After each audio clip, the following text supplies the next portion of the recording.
স্বাগত জানাচ্ছি খাদনগঞ্জ থেকে মতিঝিলের সাথে আছে আমি শামীম জাহিদ। দেশেই এখন ডেনিম বা জিন্স পণ্যের 50% ফেব্রিক্স তৈরি করছেন উদ্যোক্তারা। এতে প্রায় অর্ধেক কমেছে আমদানির ব্যয়। কারখানার কর্মপরিবেশ উন্নয়নের পাশাপাশি সরকারি সহায়তা পেলে আগামী 5 বছরে ডেনিম রপ্তানি দ্বিগুণ করা সম্ভব হবে বলে মনে করছেন সংশ্লিষ্টরা। আজ আমরা আলোচনা করব ডেনিম শিল্প নিয়ে। এ নিয়ে কথা বলতে আমাদের সাথে স্টুডিওতে রয়েছেন থ্রেডসল গ্রুপের কো-ফাউন্ডার এবং সিইও মনোশিজ গাঙ্গুলি এবং সানরাইজ গ্রুপের চেয়ারম্যান ডক্টর পাভেল কবির। তবে মূল আলোচনা যাবার আগে দেখে নেব একটি প্রতিবেদন। ইউরোপ আর আমেরিকায় দিন দিন বাড়ছে ডেনিম বা জিন্স পণ্যের চাহিদা। আবহাওয়া ও ফ্যাশন এ দুটোই এক্ষেত্রে বড় কারণ। এতে পোশাক রপ্তানিকারক দেশগুলোর মধ্যে তৈরি হয়েছে বাজার দখলের প্রতিযোগিতা। প্রত্যেকটি দেশের আলাদা শক্তি আছে। দামের বিচার করলে বাংলাদেশ অবশ্যই ভালো, যার কারণে চীনের পরে এখান থেকেই আমরা বেশি আমদানি করি। বিশ্বে এখন ডেনিম পণ্যের বাজার $60 বিলিয়ন, এর মাত্র 6% বাংলাদেশের দখলে। বিজিএমই এর হিসেবে প্রতি বছর 18 কোটি পিস ডেনিম পোশাক রপ্তানি করে আয় হচ্ছে $3.5 বিলিয়ন। তবে কাঁচামাল ঘাটতি এখনো বড় সমস্যা বলছেন বিশেষজ্ঞরা। যেভাবে আজকে আমাদের ম্যানুফ্যাকচারিং যেভাবে হচ্ছে, তাতে যদি আমরা একটু বেশি এফিশিয়েন্টলি ম্যানুফ্যাকচার করতে পারি, যাতে আমাদের ফ্যাব্রিক কম খরচ হয়, তাহলে আমরা অন্তত 10 থেকে 15% ফ্যাব্রিক এখানে আমরা বাঁচাতে পারবো। পঞ্চম ডেনিম প্রদর্শনীর উদ্বোধনী অনুষ্ঠানে বক্তারা বলেন 10 বছর আগে ডেনিম পণ্য তৈরির 90% ফ্যাব্রিক আসতো বাইরে থেকে। এখন দেশের 30টির মতো ডেনিম টেক্সটাইল মিল থেকে মোট রপ্তানির 50% কাঁচামাল পাওয়া যাচ্ছে। পাইপলাইনে থাকা কারখানাগুলো উৎপাদনে এলে রপ্তানি দ্বিগুণ করা সম্ভব। 10,000 উপর লোক রেজিস্ট্রেশন করেছে এক্সিবিশন আসার জন্য। এটা দেখলেই তো বোঝা যায় যে সম্ভব। এইটাই তো প্রমাণিত করে যে বিদেশিদের আমাদের প্রতি যে আস্থা এবং আমাদের প্রতি তাদের যে final destination, Bangladesh is the last destination and best destination for the denim, এটা দেখলেই বোঝা যায়। বর্তমানে ইউরোপের বাজারে জিন্স রপ্তানিতে চীনের পরেই আছে বাংলাদেশ, তবে আমেরিকার বাজারে অবস্থান তৃতীয়।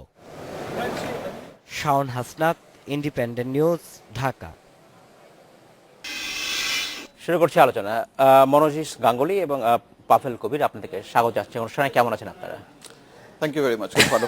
হ্যাঁ, আমরা আজ আলোচনা করছি মূলত গার্মেন্টস, মূলত ডেনিম নিয়ে কথা বলতে চাই। এবং এই আমরা যখন এই কথা বলছি, শিল্পের কথা বলছি, ডেনিমের কথা বলছি, বাংলাদেশের গার্মেন্টসে চীনের পরে বাংলাদেশ বৃহত্তর গার্মেন্টস বাজার, ম্যানুফ্যাকচারার বাংলাদেশ। সেই হিসেবে থ্রেডসল কী ধরনের নতুন অফার, সলিউশন অফার করছে বাংলাদেশি ম্যানুফ্যাকচারদের জন্য, সে বিষয়ে একটু আমাদের বলবেন জনাব গাঙ্গুলি? প্রথমত আপনার এই শোতে ডাকার জন্য অজস্র ধন্যবাদ। দেখুন, আপনি যে গার্মেন্ট তৈরি করছেন, আমরা যেটা, তারা কিন্তু বিগেস্ট কস্ট, সবথেকে বড় কস্ট ফ্যাক্টর কিন্তু ফ্যাব্রিক। 50 থেকে 70% আপনার কিন্তু ফ্যাব্রিকের কস্ট। এটা যদি আপনি কম করতে পারেন কোনোভাবে, তাহলে কিন্তু আপনাদের ম্যানুফ্যাকচারিং এর হাত খুব মজবুত হবে।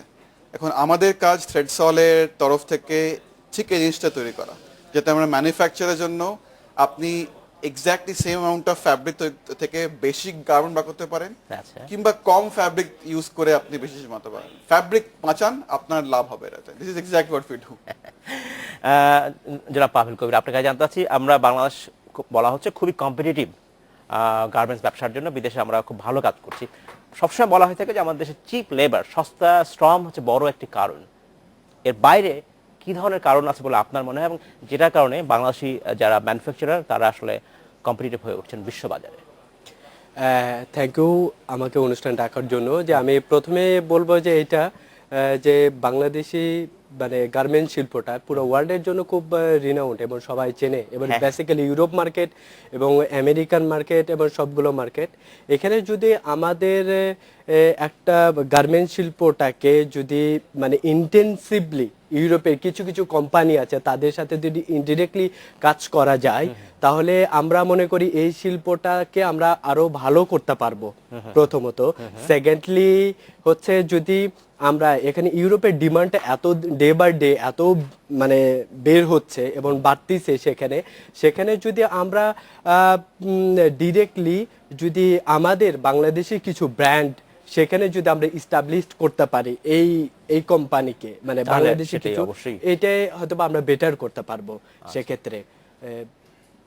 ধন্যবাদ। আমি আপনার কাছে ফিরে আসবো। জনাব গাঙ্গুলি, আপনার কাছে আমি জানতে চাচ্ছি যে আপনার যে কোম্পানি থ্রেডসল বড় একটি যে সলিউশন যেটা জানেন কাট প্ল্যান, আপনার একটা একটা যখন গার্মেন্টস ফ্যাক্টরিতে পোশাক ফ্যাব্রিক কীভাবে কাটা হবে এবং সর্বশেষ ইঞ্চি পর্যন্ত ফ্যাব্রিককে বা কাপড়টাকে আপনি ব্যবহার করতে চান, এখন যে পদ্ধতি করা হচ্ছে তার সাথে কি এমন পার্থক্য যে যারা ম্যানুফ্যাকচারার আছেন, উদ্যোক্তা আছেন, আপনার সলিউশন গ্রহণ করবে?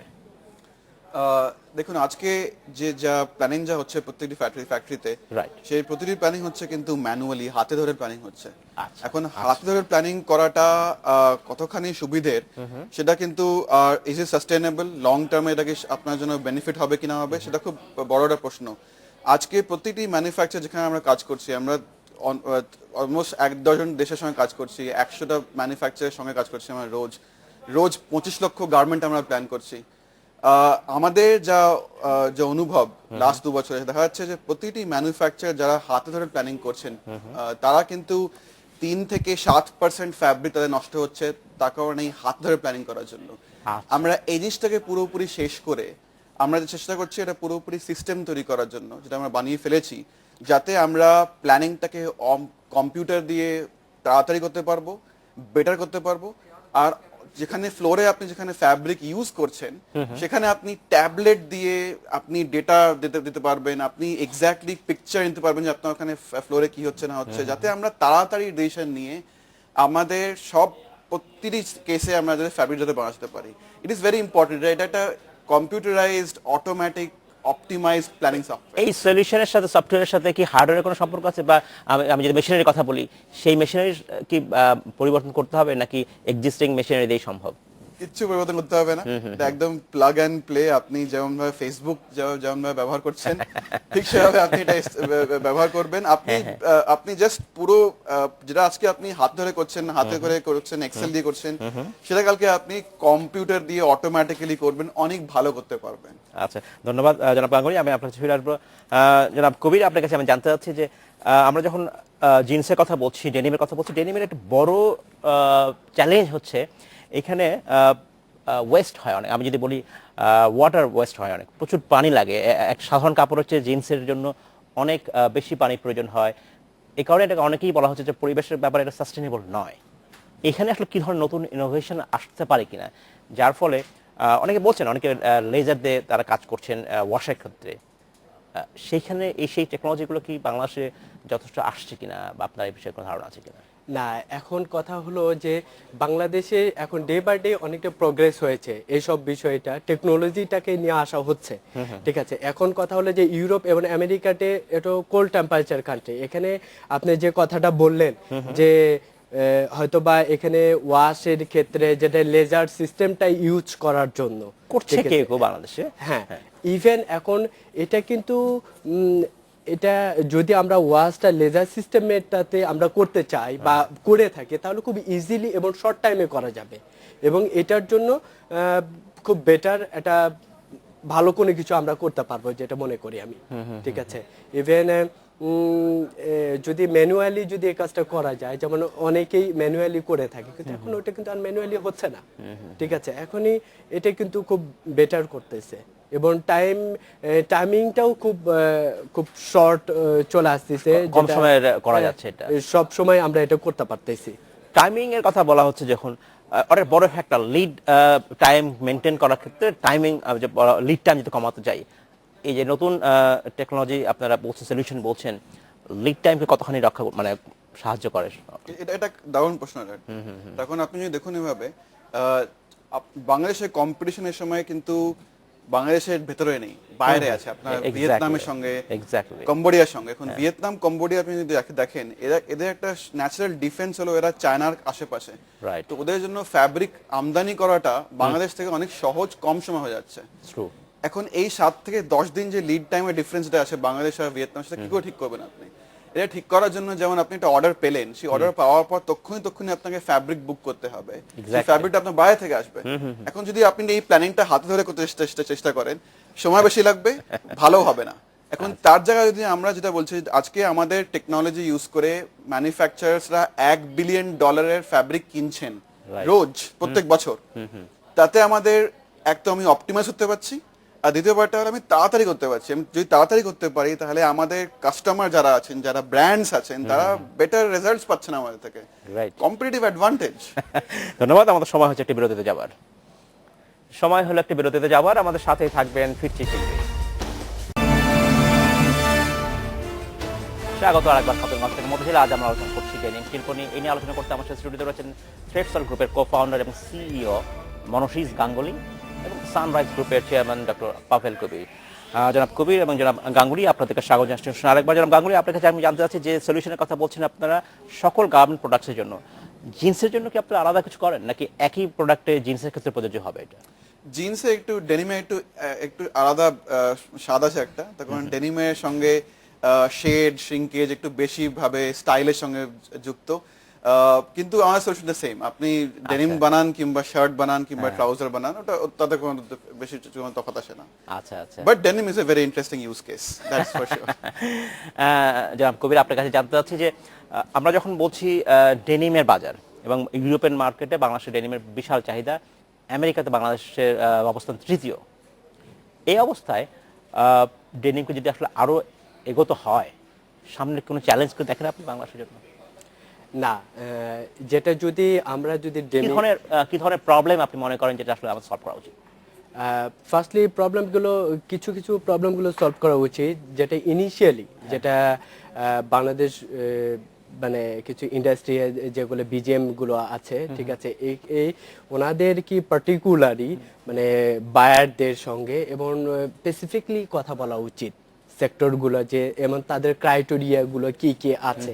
যেমন ইভেন আমি রোমানিয়ার মার্কেটটার কথা বলবো, যে ওই মার্কেটে কিছু প্রোডাক্ট আছে টেক্স, এটা মেড ইন বাংলাদেশ, তারা বাংলাদেশ থেকে ইম্পোর্ট করে, ইটস এ ব্র্যান্ড, কিন্তু ওখানে যখন আমাদের বায়াররা মানে কনজিউমাররা প্রোডাক্টটা কিনতে যাচ্ছে, তখন ওখানে কিছু কিছু প্রবলেম দেখা দিচ্ছে। যেমন তাদের সাইজিংটা, যেটা তাদের যে সাইজিংটা হচ্ছে, সেটা ওখানের সাথে অ্যাডজাস্টমেন্ট কিছুটা হচ্ছে না, ঠিক আছে, কিছুটা অ্যাডজাস্টমেন্টটা হচ্ছে না, এবং অনেক কিছু মানে যদি এবং ডে বাই ডে ইউরোপটা কিন্তু বেশি তারা এই মানে জিন্স জাতীয় কাপড়গুলো বেশি মানে হ্যাবিচুয়েটেড এবং মডার্নলি আসতেছে, ঠিক আছে। ডিজাইনের একটা বিষয়ের কথা আপনি বলছেন, এক্স্যাক্টলি। এখন ওটা ডে বাই ডে তারা কিন্তু ডিজাইন চেঞ্জ করতেছে। আচ্ছা আচ্ছা, ঠিক আছে। সে এই সব ডিজাইন যেমন 2016 এর যে ডিজাইনটা চলতেছে, সেটা চলবে না, নেক্সট ইয়ার 2017 এ কিন্তু চেঞ্জ হয়ে আসছে।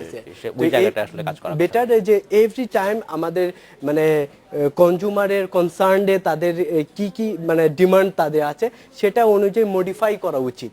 তাহলে হয়তো এই মার্কেটটাতে even not only Romania, whole ইউরোপে আমরা খুব ভালো করতে পারবো। এক্স্যাক্টলি। জনাব গাঙ্গুলি, আপনি কিছু যোগ করতে যাচ্ছেন? আমি বলছিলাম যে আপনি যদি জিউরিখের মার্কেটে দাঁড়িয়ে আজকে জিজ্ঞেস করেন যে এখানে সবথেকে ভালো ডেনিম ম্যানুফ্যাকচারিং দেশগুলো কারা, সে হয়তো বাংলাদেশে ডেনিম পড়ে আছে, কিন্তু সে কিন্তু বাংলাদেশে নিতে পারবে না। তখন আমার ধারণা যে বাংলাদেশ যেভাবে নিজেদেরকে মার্কেট করা উচিত as a country, as a manufacturing destination for excellence, সেটা কিন্তু অত ভালোভাবে হয়নি। এই জন্য যে ব্যক্তি জিউরিখের মার্কেটে দাঁড়িয়ে বাংলাদেশে ডেনিম পরে আছে, সে কিন্তু তাও বাংলাদেশের নামটা নিতে পারছে না। এটা কিন্তু যদি সলভ করা যায় কোনোভাবে, আমার ধারণা এখানে বাংলাদেশ ব্র্যান্ডিং তো একটা আছেই, প্রোডাক্ট ব্র্যান্ডিং একটা অভাব আছে। যেমন কবির, আপনার কি মনে হয় বাংলাদেশের যে পোশাক আমি যদি বলি তার কোনো ব্র্যান্ডিং নাই? আমরা বড় বড় ব্র্যান্ডকে সাপ্লাই দিচ্ছে বাংলাদেশ, কিন্তু নিজস্ব কোনো ব্র্যান্ডিং নেই, কারণ কি? না, এটা মূল কারণ হলো কি, তারা চিন্তা করে যে আমরা শুধু বাংলাদেশ মার্কেটে, যেমন অনেক এখন কোম্পানিগুলো আছে, তারা কিন্তু বাংলাদেশে ব্র্যান্ডিং করতেছে, যেমন ইউরোপে কিন্তু আমরা করতেছি না। আমরা যদি স্পেসিফিকলি এবং তাদের ব্র্যান্ডিং এর পাশাপাশি যদি আমরা ইন্সপায়ার্ড করি ওই ইউরোপিয়ান মার্কেটগুলো, তারা কিন্তু আমাদের দেশটাকে আরো বেশি ইন্টেন্সিভলি জানবে। কিন্তু প্রোডাক্ট ব্র্যান্ডিং এর ক্ষেত্রে চ্যালেঞ্জটা কোথায়? একটা রিটেলারের যে চ্যালেঞ্জ, একটা ম্যানুফ্যাকচার চ্যালেঞ্জ কিন্তু আলাদা। বাংলাদেশের যারা উদ্যোক্তা, তারা কিন্তু আসলে ম্যানুফ্যাকচারার, তারা কিন্তু রিটেলার না। সেইখানে এই চ্যালেঞ্জ যদি আসলে জয় হতে হয়, বাড়তি ইনভেস্টমেন্ট, বাড়তি এক্সপার্টাইজ, বাড়তি টেকনোলজি প্রয়োজন হয়, তখন সেটা কিভাবে সম্ভব হবে? দেখুন, আমি জাস্ট দুদিন আগে আপনার যে ডেনিম স্টোর হয়েছিল, সেখানে আমি বলছিলাম যে একটা খুব ইম্পর্টেন্ট ব্যাপার হলো কনজিউমার সাইকি, যে কনজিউমার কি ভাবছে, সেটাকে যদি আপনি যদি শেপ করতে পারেন, তাহলে কিন্তু অটোমেটিক্যালি আপনার লাভ হবে। এখন হয়তো আমরা ভাবতে পারি যে একটা নতুন ব্র্যান্ড বানাতে চেষ্টা করছি। নতুন ব্র্যান্ড বানানো খরচ সাপেক্ষ ব্যাপার, সময় সাপেক্ষ ব্যাপার। হ্যাঁ, হ্যাঁ। ওর থেকে অনেক বেশি বেটার যে আপনি ঠিক করে নিন যে বাংলাদেশের খুব স্ট্রং কার্ড হলো ডেনিম, আর খুব স্ট্রং কার্ড, এই কার্ডটাকে আপনি যদি কোনোভাবে কনজিউমারদের, ইউরোপিয়ান আর আমেরিকান কনজিউমারের মাথায় আবার ঢোকাতে পারেন যে আপনারা যে ডেনিমটা কিনছেন সেটা কিন্তু মোস্টলি বাংলাদেশ থেকেই আসছে, তাহলে কিন্তু অটোমেটিক্যালি আমাদের ইন্ডাস্ট্রির সুবিধা হবে। তখন ব্র্যান্ডের কাছ থেকে চাপ পড়বে যে আপনি এখানে তৈরি করুন ব্যাপারটা। Important. Exactly, knowing the pulse very important for business. একজন উদ্যোক্তা হিসেবে আপনি সেই পালসটা কিভাবে বোঝেন? সবসময় কি গবেষণা করেন, নাকি ওই যে ইনহেরেন্ট একটা ক্যাপাসিটি, মানুষের কোয়ালিটি আছে বোঝা, এটা কিভাবে বোঝেন? না, অ্যাকচুয়ালি আমি সব সময় একজন উদ্যোক্তা হিসেবে আমি ডাইরেক্টলি আমি কনজিউমার কাছে যাই এবং তারা কি চাচ্ছে সেটা আমি নিজ কানে শুনি এবং এটাকে আমি টেকনোলজির মাধ্যমে এটা আপগ্রেডেড করে। আপনি জানেন কিনা, সানরাইজ গ্রুপ 2016-এ বিজনেস অ্যাওয়ার্ড পেয়েছে। মানে এটা এই কোম্পানি মানে রোমেনিয়াতে একদম লিডিং পর্যায়ে আছে। আচ্ছা, এবং রিসেন্টলি এবং বাংলাদেশ মার্কেটটাকে আরো ধরার জন্য আমি রিসেন্টলি আমি প্রাইম মিনিস্টারের সাথে এই বিষয়টা নিয়ে দেখা করব এবং এই বিষয়টা কথা বলবো। আচ্ছা, ধন্যবাদ। আমি আপনার কাছে ফিরে আসবো। কামিং টু ইউর বিজনেস, আপনি রোল অ্যালোকেশন, ফ্যাব্রিক গ্রুপিং, এগুলো আসলে কিভাবে আপনি এই করতে পারেন, যেটা কারণে আমাদের ম্যানুফ্যাকচারার আসলে লাভবান হতে পারে? এগুলো খুব ডিপ টেকনিক্যাল বিষয়, আমি জানি না এই শোতে এগুলো পুরোপুরি বলা যাবে কিনা। আচ্ছা। কিন্তু ব্যাপারটা হলো যে আমরা যাই তৈরি করছি, আপনি যাই পরে আছেন, সেটা কিন্তু কোনো সময় একটা কাপড়ের রোলের মধ্যে ছিল, একটা পুরো একটা থানের মধ্যে ছিল। আচ্ছা। এখন সেই থানটাকে আপনাকে চেঞ্জ করে এই ফর্মে আনতে গেলে কিছু কিছু ওয়েস্টেজ হবে। আচ্ছা। এই ওয়েস্টেজটাকে কি করে কম করা যায় সেটার জন্য আমরা এই সলিউশনটা বানিয়েছি। আমার ধারণা এর থেকে বেশি বলে তো এই শোতে আপনার সমস্ত কথা জানেন। আচ্ছা, এটা হচ্ছে চেষ্টা করছি। অ্যাবসলিউটলি। মনোশীষ গাঙ্গুলি, আপনাকে অসংখ্য ধন্যবাদ। পাভেল কবির, আপনাকে অসংখ্য ধন্যবাদ। আর শেষ করতে হচ্ছে, ভবিষ্যতে নিশ্চয়ই আপনার সাথে আমরা আবার কথা বলবো। ওকে, ধন্যবাদ। ধন্যবাদ আপনাকে। এই ছিল আজকের মতো খাদ্য মাছ থেকে মধ্যে। আমাদের সাথেই থাকবেন, দেখা হবে আবার।